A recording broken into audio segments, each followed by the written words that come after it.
Hello, everyone, and welcome to this session of PGS 2021, which was co-designed by the Rosa Luxemburg Foundation.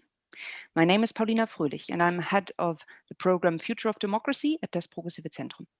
Our session is titled Resisting the Far Right, Progressive Narratives that Restore Trust in Democracy.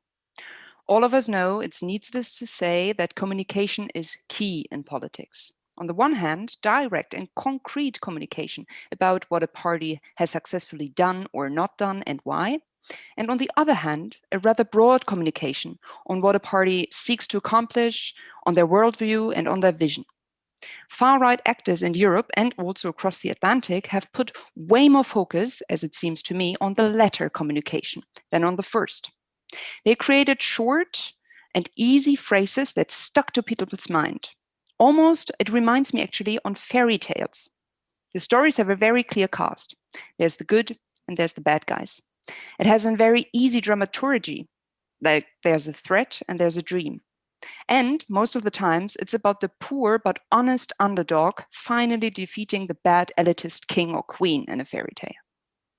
Successful narratives or slogans, and by successful, I mean popular, easy to remember, and in some way emotional, those successful narratives of the far right have been, for example, Make America Great Again by Donald Trump or Take Back Control by the Leave campaign in the UK.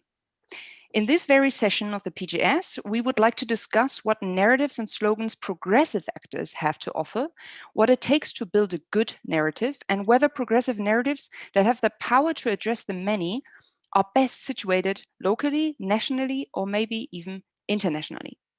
For this, I am thrilled to introduce to you three persons who are just perfect for this very discussion. Terry Reintke, since 2014, member of the Greens EFA group in the European Parliament, and since 2018, co-president of the LGBTI intergroup of the EP. Paul Mason, journalist, writer, and filmmaker, and we are happily awaiting, I can say, his brand new book, How to Stop Fascism, History, Ideology, Resistance, which will be published in August this year. And John Nichols, author of more than a dozen books on media and democracy and co-founder of the media reform network Free Press in the USA. Thank you very much for being with us, the three of you. Paul, I would like to get right started and look back with you a little bit to set the scene. What dominant progressive narratives evolved in Europe since the financial crisis, and what made these narratives successful? Myself. Yeah. Okay, now I'm unmuted. So, look, I think that there was one dominant progressive narrative that characterized movements like Podemos, movements like the Catalan nationalist left, certainly the Greek left party Syriza and Corbynism. And that is that we convinced large numbers of people that something called neoliberalism, free market economics, had broken down and was no longer viable. And what convinced them was the reality of austerity. And that austerity was not going to just destroy people's lives and cancel their futures, but it could, if left to itself, undermine democracy itself. When I was in Greece between 2010 and 2015, in the rise and then the denouement of the Syriza government, I saw, we went to villages that were called strongholds in a kind of ironic way, strongholds for either PASOK or New Democracy, the two main parties, because the political party never had to visit them to get the votes. Syriza turned up and they said, really, now this is where we go into our dark passage here, because in reality, it was no longer a battle between social democracy and liberal centrism. It was a battle between the left and fascism already in 2015. And so I think that the narrative, I mean, Alexis Tsipras's slogan, "Hope is coming," was the slogan that I saw convert large numbers of middle-class people, unorganized people, elderly people to that. And I think that is a fact. Whether or not that is the way forward now in the face of a tsunami of far-right ideology, I doubt. I think we now have to take on the far-right in those villages, the far right was a kind of, we have a way out of this crisis, and so do the left, and it's different, a little bit like in Germany in the late 20s. Now that's gone. I mean, the far right are now the threat, and I think that it will need a different, in a way, that period was a kind of naive and heroic period. It's going to need something far tougher to claw our way out of what we're in. So the slogan "Hope is coming," or the narrative "Hope is coming," actually reminds me a little bit on the "Yes, we can." So, John, I would like to ask you to look with me across the Atlantic to the US. How has the Democrats' narrative changed from Obama to Biden? And what influence had the party's progressive wing on this?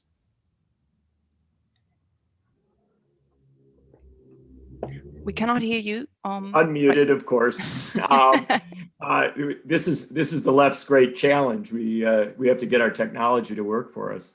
But in answer to your question, it has changed radically. The Democratic Party has been transformed, and it has been transformed by the left. It's just a question of whether that transformation will hold and whether it's complete. And I'll step back a little to right the same territory that Paul was talking about. And that was in around 2007, 2008 in the United States, as well as the rest of the world, we had an economic meltdown. And our stock markets crashed, our banks were exposed as corrupt, everything was falling apart. Now, unfortunately, at this point, we had a presidential election going on. And instead of having a real left-right debate, we had a moment of unity between Republicans and Democrats to bail out the banks. And the end result was that it fed massive cynicism on the part of the American people. Barack Obama was elected president with the message, "Yes, we can." And unfortunately, he was cautious in governing initially.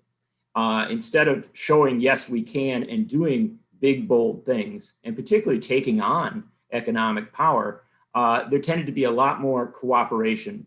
To Obama's credit, he believed that it was possible to bring everybody together to build a grand coalition to solve the nation's problems. The reality was the Republicans weren't going to do that, and the American people weren't satisfied. And so here's where the left came in. In 2016, 8 years after Obama became president, when he was leaving, there was a great battle between Hillary Clinton and Bernie Sanders.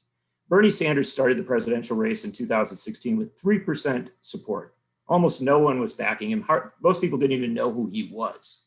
And he was running as a democratic socialist that in America was supposed to be undoable.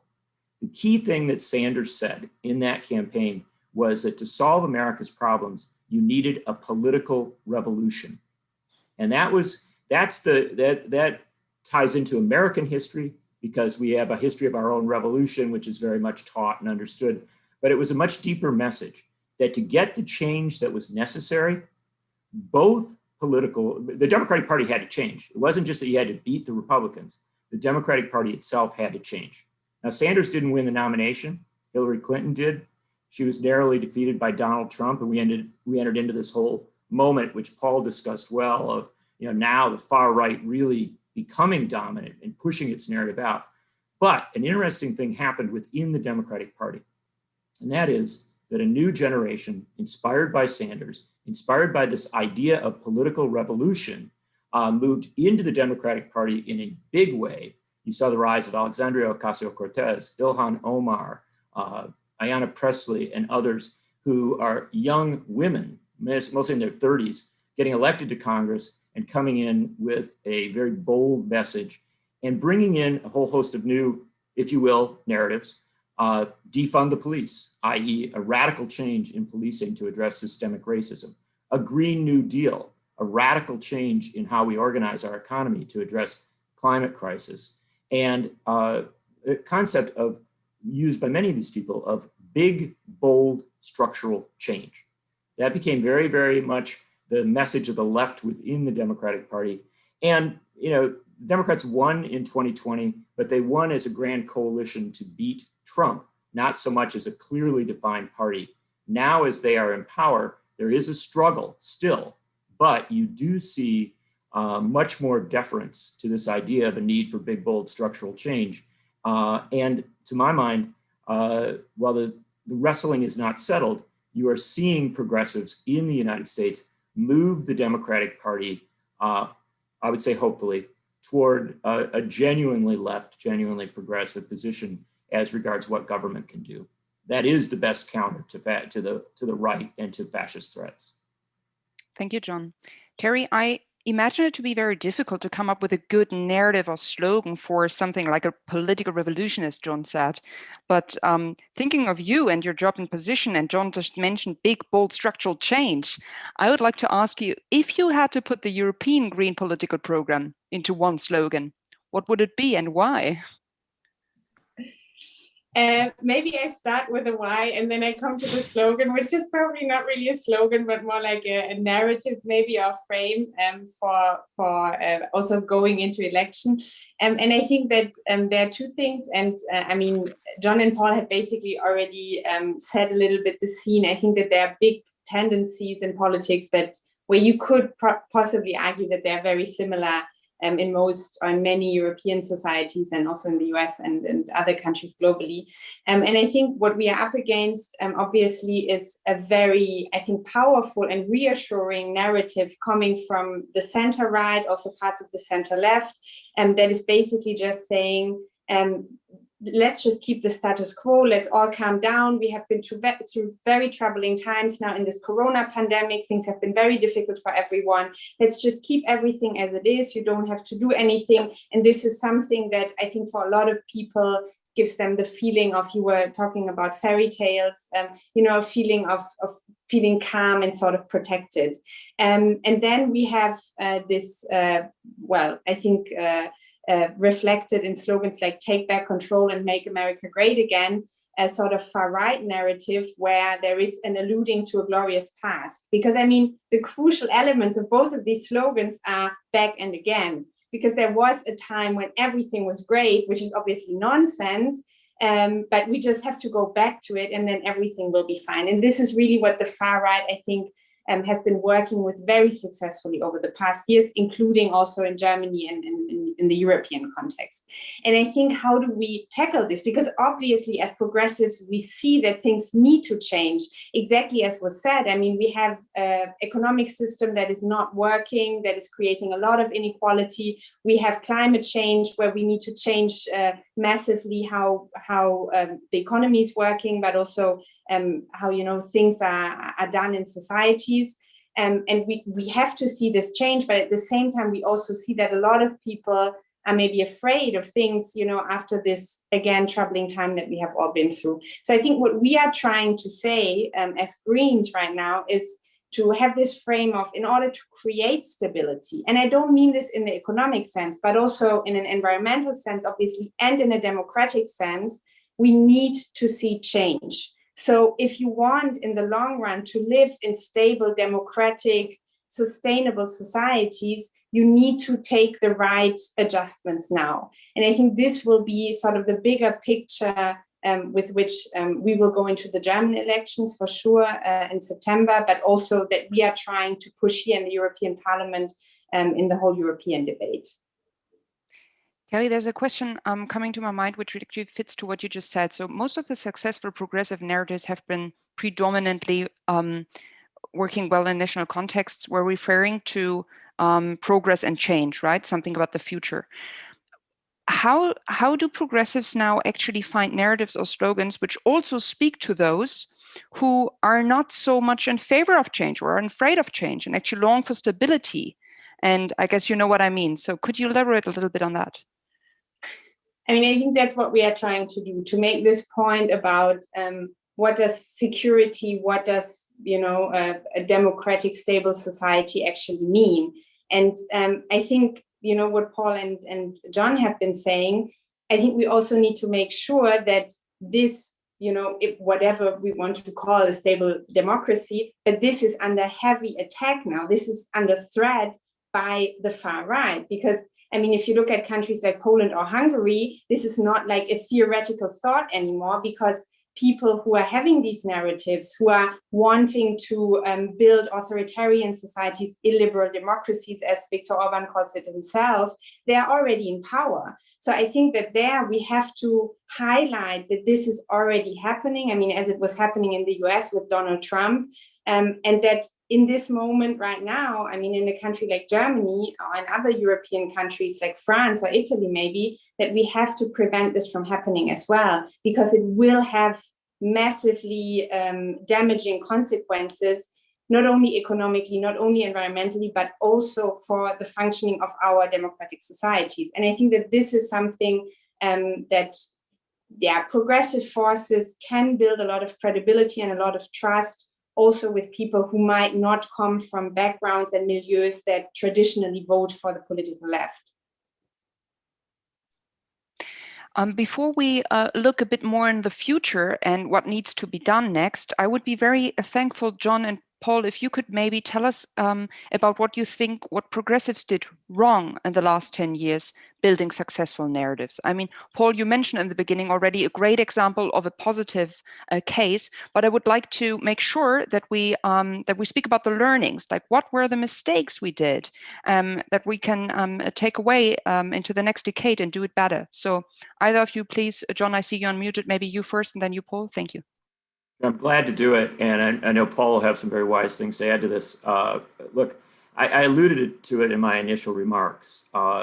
In the United States, a little over a decade ago, when we had the meltdown of our banking system, progressives opted for mild reform, for a rather, actually, a very optimistic but somewhat naive sense that you could fix the problems by setting up some commissions and maybe appointing a few good people.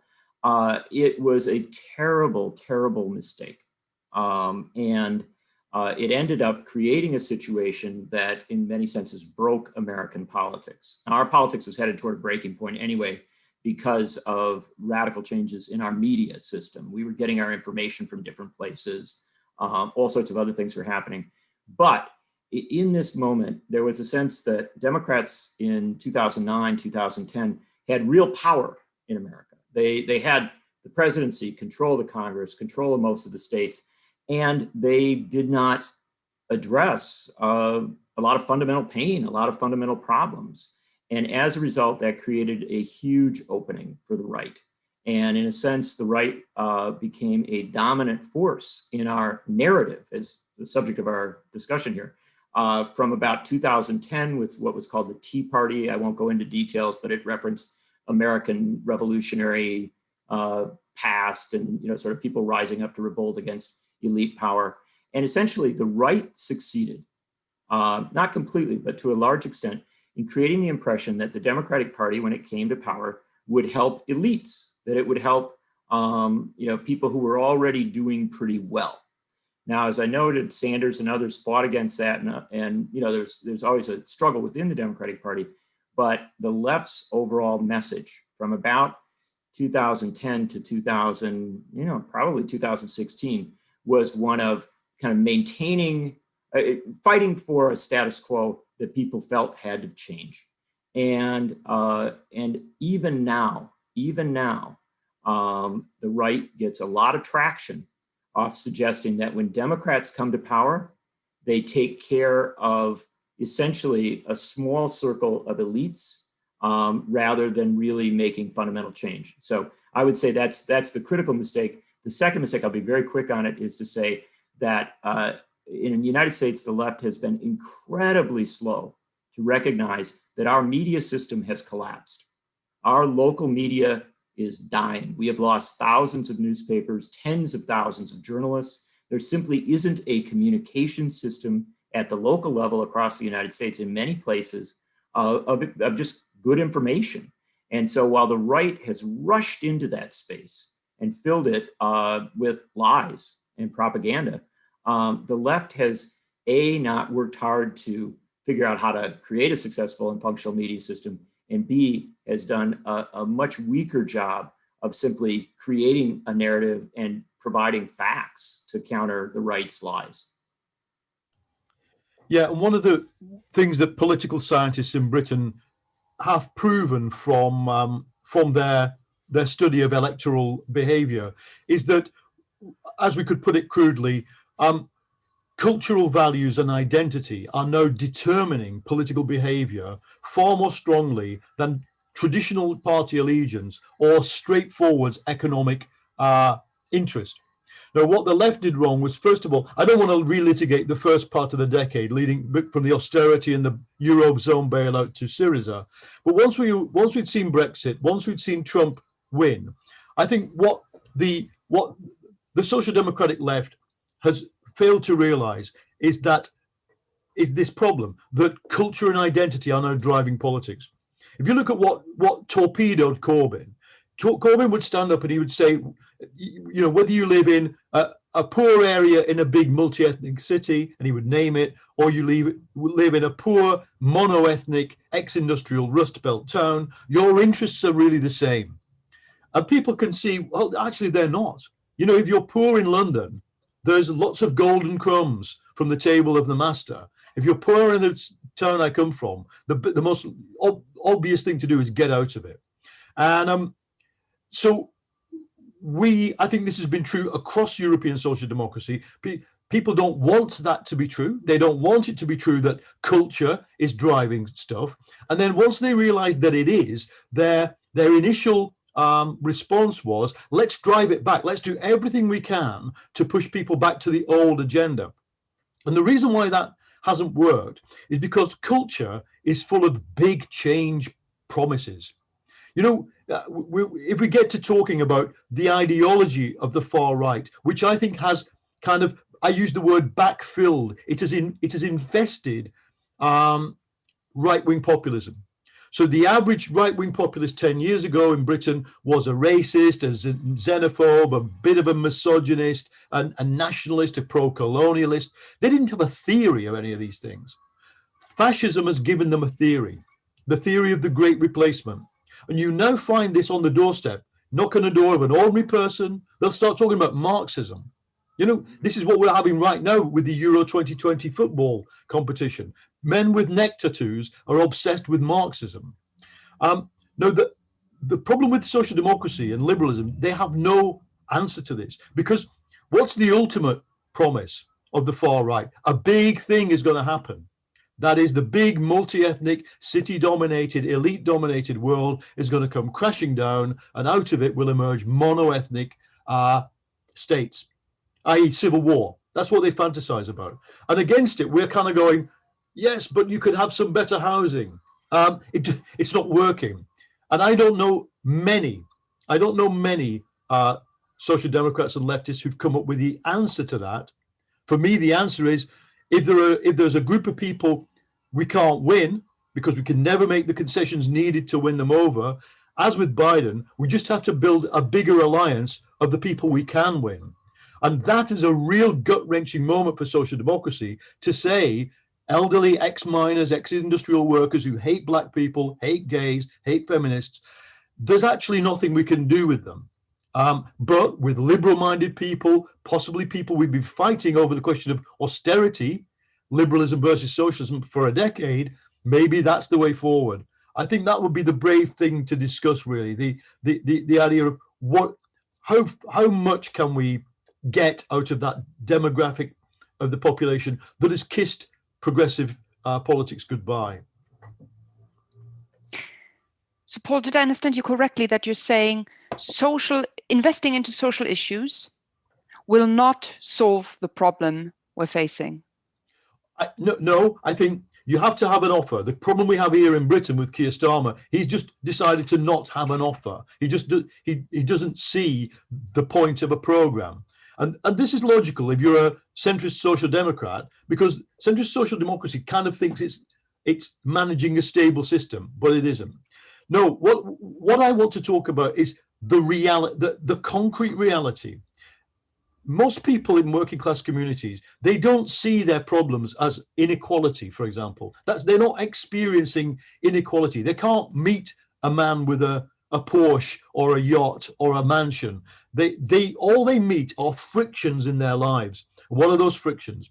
Antisocial behavior, drugs, the opioid problem in America is a great example of this, crime, the small-scale bureaucracy that messes them around all the time. Now, the problem there is often we are the small-scale bureaucracy. In a local town run by Labour Party, we are the social workers who are saying, hey, you know, sorry, there's nothing we can do about this.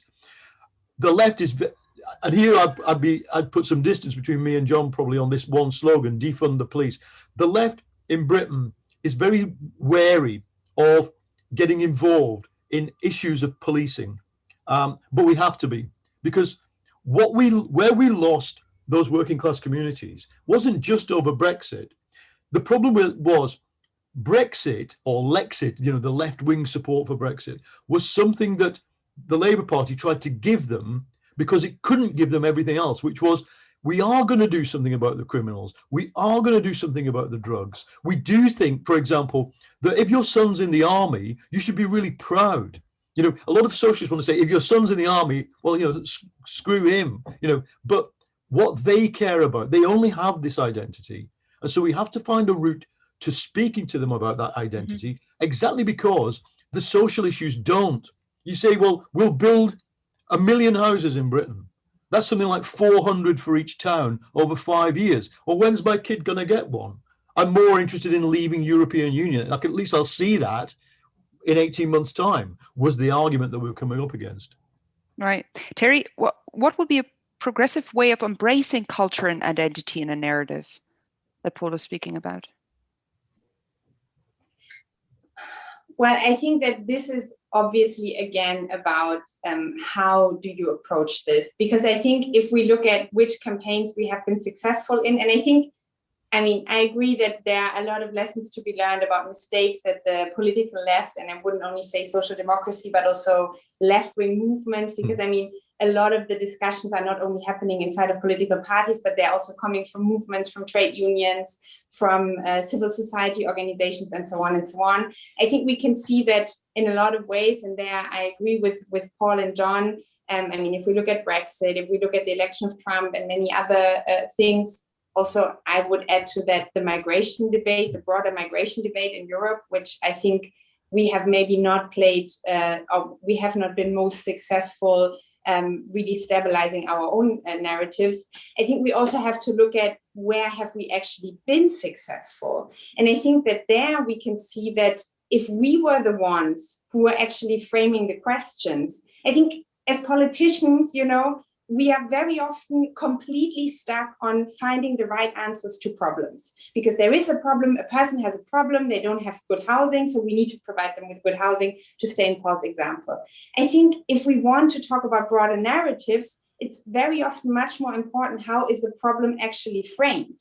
And just to give you a very concrete example, I work a lot on sexual and reproductive rights. If we start the discussion about the right to abortion on the question of when does human life begin, it always gets messy, it gets derailed, and it's something that, you know, people have different opinions about, and we are not really getting the point. If you start this debate, like for example, they did in Ireland, from the question of where should a difficult decision be taken by a state that, you know, basically just imposes it on people, or in the individual, the person who is pregnant, who should be able to take this decision? Do we trust people to take this decision? This is a completely different question. And this then will give you also a political space, a discourse room that will actually, or that can lead to a progressive answer as a society. And if we look at this campaign, if we look at campaigns of LGBTI equality, if we look at a lot of feminist campaigns over the past years, we can see that when we have framed this, when we were the ones who were setting the narrative, then we were actually successful. So this is, I think, the first lesson we have to learn. Instead of reacting to, you know, the right wing is saying there is a great replacement, and we say, no, there is no great replacement. We have to form a different narrative about we want to live in diverse societies, because this is not, you know, me saying this or the left saying this. This is what our constitutions actually say. This is what our societies are built on. Equal rights for everyone, fundamental rights for everyone. And I think then you can start a completely different debate about what identity means, what culture means, how can there be unity in diversity, you know, this big slogan of the European Union, than if you start from, are they going to take away my holiday because we are only going to have Muslim holidays? So I think that this is, for me, one of the most important things we have to take out of disastrous, unsuccessful campaigns like, for example, the Brexit campaign, or also what happened in the US with Trump. John, please. I'm sure. Yeah, if I can, I really so agree with what Terry's saying here. And I think one of the challenges at this point is that, and I think this is true for progressives, not just in the US, but really in many countries around the world, is that we're kind of on two tracks at the same time.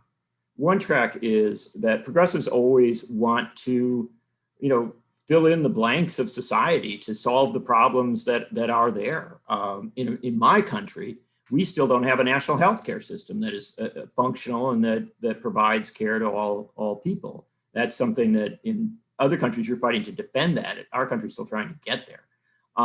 Similarly, there's a whole host of issues that we want to say, oh, well, here are the things that we're going to do. At the same time, you have literally, in the US, I'll give you an example, but I think it's very true in Germany as well, a struggle over history. And I think the left has to wade right into that and get very, very serious about it. You know, Tony Benn used to say, a great British parliamentarian, used to say that the great fight was not about the ancient past, and it's not about the future, it's about what just happened. And how do you define what just happened? And the right, in I think a lot of countries, is very, very good at that.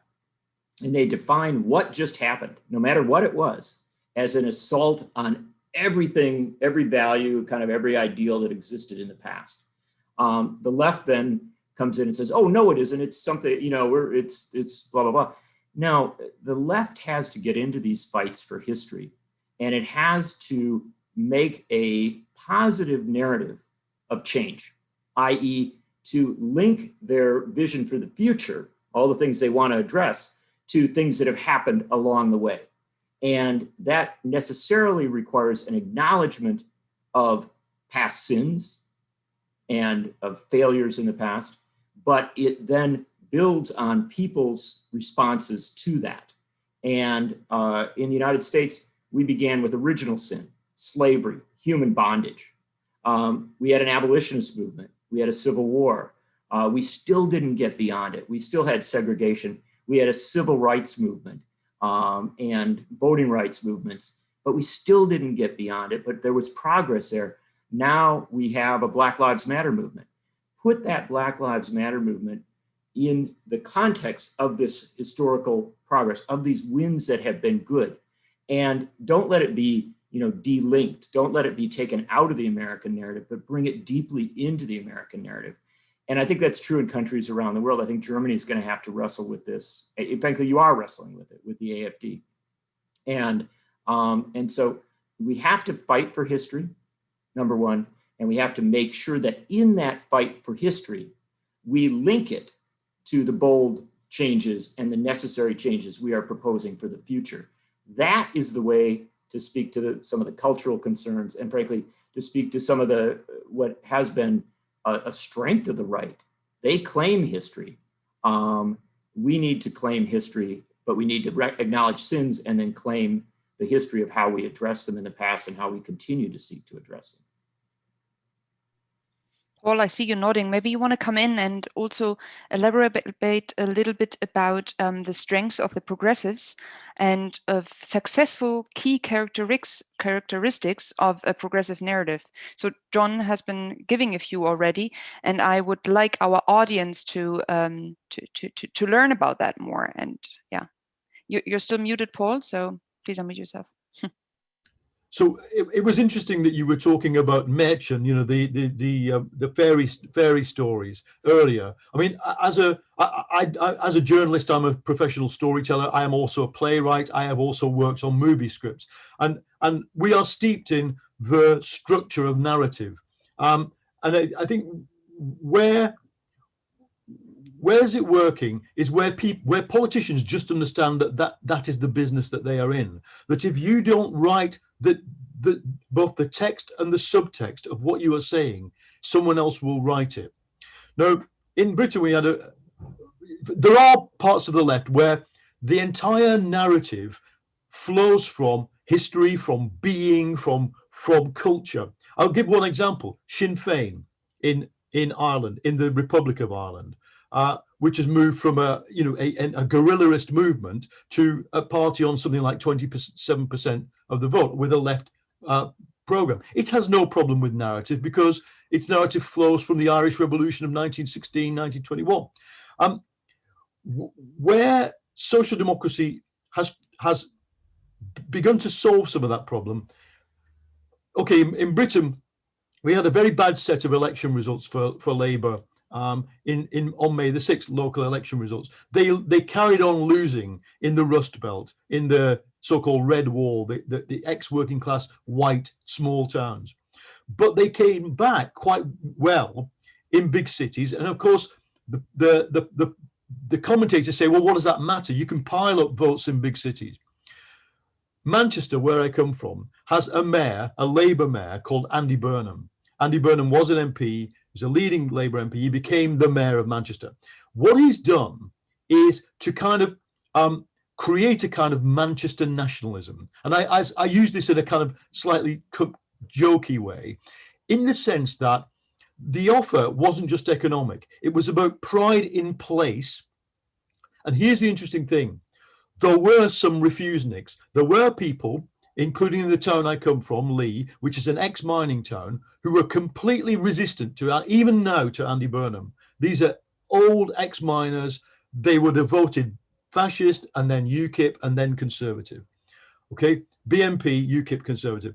But Burnham won everywhere in Greater Manchester. And so, in other words, that ultra-resistant AFD style reactionary politics wasn't strong enough to counteract the narrative power of what he was saying. Now, that finally, narratives, as we know who are in the business, are not created by telling people, I am the protagonist and I am going to win. It's created. It's by saying I am the protagonist and oh shit, something terrible's happened to me, and look, I've overcome it. I've overcome danger. I've overcome a challenge. And the challenge that Manchester had to overcome was a terrorist bombing, which killed 20 plus young people at an Ariana Grande concert. And the popular reaction to that was quite progressive.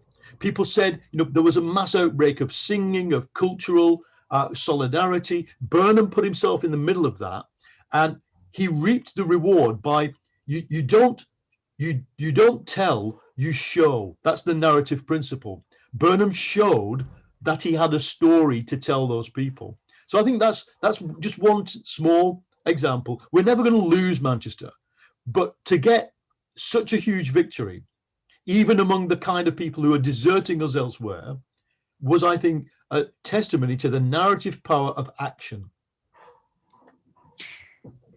Terry, Paul was just given a local example of a narrative. And I know that from reading John's paper, you're also, John, talking a lot about the local perspective of narratives and of progressive power.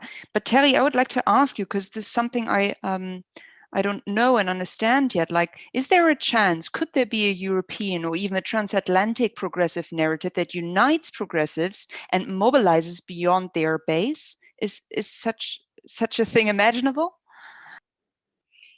I definitely think it's imaginable, and I think it's already happening. Just take the queer movement as an example. Like, the narratives we have, the stories we tell, maybe they're sometimes adjusted to national or regional or local realities. But in the broader picture, I think this struggle for equality, this sense of liberation, emancipation, this has been really unifying across societies where there have been queer movements. So I think that in that sense, I think sometimes we also underestimate what we already have. I think we actually have a basis that we can work on. And I think that this is also something like acknowledging our own strength, even if we have not won in all the battlefields over the past years to see this. There are these, probably you've heard of, very problematic declarations of so-called LGBTI-free zones in Poland. And I very often get requests from the LGBTI community in Germany, and they're asking, what can we do? Shall we organize demonstrations? Where can we make this more public? Where can we raise awareness? And I tend to say, look, every year, every summer, we have months and months of thousands, hundreds of thousands of millions of people going to the streets. What are they doing in the end? They're not partying. They're partying hopefully as well, celebrating, but they're demonstrating in prides. And obviously this is a great place that you can use in order to also reach people that might not be, heavily politicized, because we have these movements and we have these places where we meet, where we get together, where we form communities, so to say. And I think that if we use that as a starting point, John was speaking about the Black Lives Matter movement, which I think you could also see how quickly something like this was spreading. I think then if we work with that, then we can build the ground. But let me say one thing, because Paul was referring to alliance building. And I think that this is really a crucial point, because obviously when you build alliances, you get more groups of people. You maybe also get people with different interests on board, and there will be internal conflicts. And I think that this is something in terms of, if we want to get a message across, we have to kind of agree on a basic strategy. We have to kind of agree on a common story, on a common narrative. And this also means sometimes to prioritize. And I think this is something that we definitely have to try to work on, because I completely agree. If we want this battle for our societies, we have to build these broader alliances. And for that, it will need these kind of discussion fora, debate spaces where we can find the thing that we want to go with now. Because if we have 15 messages, I can tell you we are not going to get through. We have 15 messages, people stop listening after the second one, and then they forget what was said. But if we have a common message that we want to spread, and that is also adaptable to different situations, then I think we can be very successful. And let me make one last point, because I think in order to build alliances, something as a progressive left we have to focus on more. And that is how we make allyship possible. Because I very often have the feeling that, when I talk to people who don't identify themselves as being part of the LGBTI community, that they're a little bit hesitant of getting engaged in debates around LGBTI rights, what issues are on the table right now. And I always say, look, I think one of the things that has made the queer movement so successful and so powerful was also that people who are maybe not primarily concerned with this because they are not affected themselves have still said, I want to live in equal societies, and I want this to apply also to minorities, also to LGBTI people, and so on and so on. And I think only then, if we create a ground where this is possible, obviously also seeing that, the story of people who are affected should be told by the people who are affected, but still making this allyship possible, then I think this will also be a crucial element of forming an alliances in the future to forward progressive narratives. Can I come off, Terry, just to say how much I agree with you, and in a big way here, because I do think that the queer movement has the LGBTQI, and we even are adding more letters in America, has had a real internationalism to it, and I would like to just quickly offer another example, maybe a concrete one, of something that happened in the States after Trump was elected. Not that long after, in Iceland, Katrín Jakobsdóttir, who is the head of the Left Green Alliance, formed a government there. She was a young woman who was a feminist, an anti-militarist, passionate backer of addressing the climate crisis, and suddenly she was prime minister. And I tweeted a picture of her walking into a government building, and she was basically making this move, and I won't be able to make it perfectly, but she was like, see, I'm in charge now.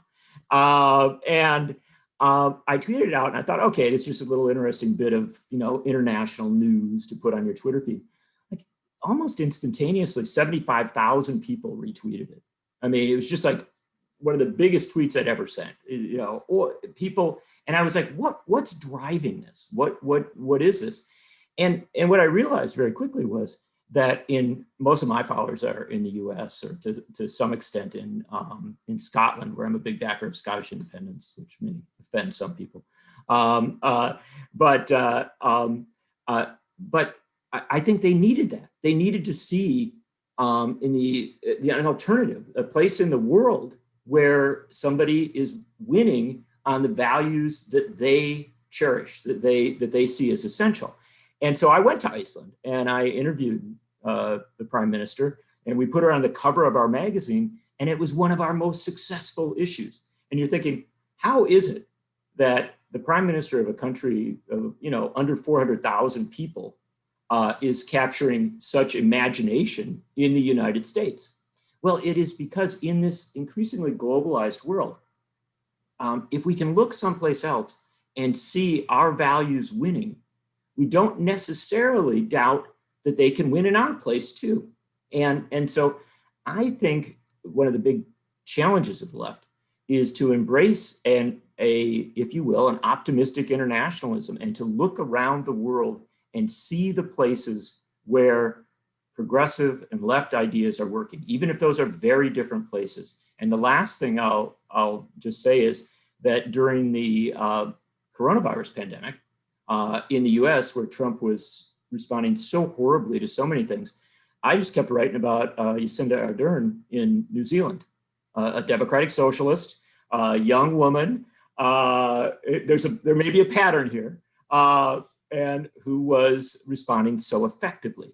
And so I do think that for the left, it becomes really valuable in our narrative writing, if you will, to show that what we are about can work in other places, that it does work in other places, not to begin to imagine that it's all parallel, but to say, look, there's an example. And at the very least, going back to what Paul talked about at the start, it inspires hope. And sometimes inspiring hope is one of the biggest jobs of any movement. So true. Dear panelists, before we enter the next phase of this very session, I have one more question for all of you, and I would like to ask you to answer it rather shortly due to time. So the question I have is, whose task is it actually to build narratives? Should they be created in a bottom-up process, or is it up to leading party strategists to develop them? Who would like to come first? I can say something. Go ahead. Go on. Yeah, Paul, please. It's an interplay. People change their ideas in struggle. This is what 40 years in the labor movement has taught me that. I've seen racists, I've seen homophobes flip to the left through struggle, through finding people like them alongside each other. The problem we have above all right now is that most struggles are cultural. And so there is no opportunity for somebody to flip during a struggle because they're already on the wrong side, whether it's Fridays for the Future or indeed LGBT or transgender rights. So the grassroots can only do so much in this situation. I think the problem I've observed in many social democratic, some green, and most left parties is that there are functions, strategist, communications person, pollster, narrative constructor. Nearly all of such people, the people who hold these posts, are people who believe the system is okay. And so all they're trying to do is to make work the techniques that worked during the neoliberal heyday of Blair and Schroeder and Clinton. Literally, that's true. The next generation, the people who believe the system is finished, there are people, and people I've worked with in labor who do that, but they have no money and they have no power. So it's a different kind of strategist, but you cannot do without the professional expertise of people because let's face it, Boris Johnson doesn't make his own slogans up. It's not the far right person in the British pub who's making up the Tory slogans. It's Oxford educated, well-funded, data, people backed by data, people like Palantir, people like Cambridge Analytica. They are the people who win elections for Boris Johnson. And our structures of such expertise are very weak. Okay, yeah. Terry, would you like to come next? Did you share what Paul said? Well, I would say that probably you need both, because I think that also like having a little bit of a boiling down process is something that you simply need in order to then, have a more maybe pointed, focused, a strategic view. But I believe in the power of the people. I think that, all the movements that Paul has quoted in the beginning of the session, if you look at how they came up with their narratives and structures, very often, things came to public meetings, community meetings, and then in the process, it's not that everything that comes out of every meeting will then have to be said, because again, if you have 50 messages, after the second people stop listening. But I think like starting from there and also believing in the ability and the energy and the possibilities that can come from interactions like this, that is something that I have again learned now during Corona, how absolutely crucial this is for every progressive movement. And this is also why I feel that we have been paralyzed, is maybe a too strong word, but I think we have been much less operational and functional over the past years. And the authoritarian governments are completely aware of this, because the Hungarian government, they exactly knew that now is the time that we are going to do the even more far-going restrictions on fundamental rights of certain groups, because the way to fight back in a pandemic, when you cannot meet, when you cannot get together in person, when you cannot have these meetings that are absolutely essential for left-wing progressive movements, then it is much, much easier to, go against exactly what these people want. So I think that, yes, having some strategists in back rooms looking at slogans and how they work with people, I have nothing against that, but I still think this always has to be in very close contact also with grassroots organizations, with civil society organizations, and with the people that are actually affected by the political campaigns that we are leading, because it has been proven that this is, from a left progressive standpoint, the most powerful and then the most successful. Thank you, Terry. John, do you agree that a good narrative needs both? More or less, but I so appreciate Terry's kindness to strategists, but I'm gonna have to say that I'm in the camp of fire the strategists. And it's not to say that you don't need strategists and you don't need people who are, as Paul suggests, in the back room, these Harvard or Oxford educated people coming up with good ways and crunching numbers and figuring out what works, look at polls, et cetera.